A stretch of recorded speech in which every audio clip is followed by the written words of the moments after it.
মেক্সিকোর বিপক্ষে মাঠে নামবে ব্রাজিল, তবে জিততে হলে দিতে হবে কিছু পরীক্ষা।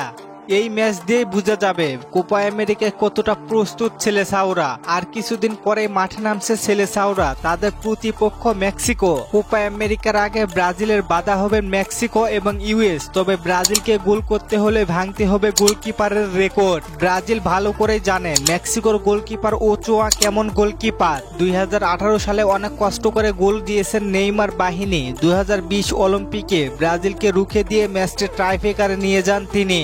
এই গোলকিপারকে বোকা বানিয়ে গোল করা মোটেও সহজ হবে না সেলেসাওদের। মেক্সিকোর বিপক্ষে জয় পেতে হলে অবশ্যই নিজেদেরকে মিডফিল্ড শক্ত রাখতে হবে।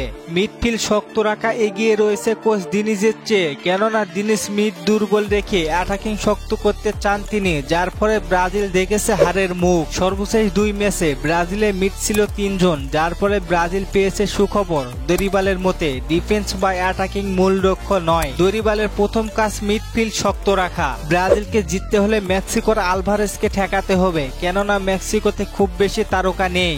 মূলত তারকা হিসেবে তারা অনেক ভালো খেলে, তবে ওয়েস্ট হামে খেলা আলভারেজ রয়েছে দুর্দান্ত ছন্দে।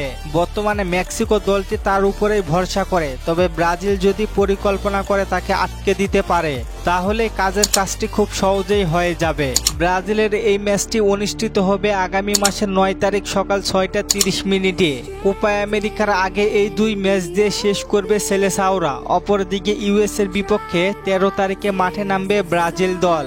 নেইমার, ক্যাসমিরো, থিয়াগো সিলভা আরও অনেকেই দলে ছিল না ইংল্যান্ড ও স্পেনের বিপক্ষে, তারপরেও ম্যাচ হারেনি দরিবালের শিষ্যরা।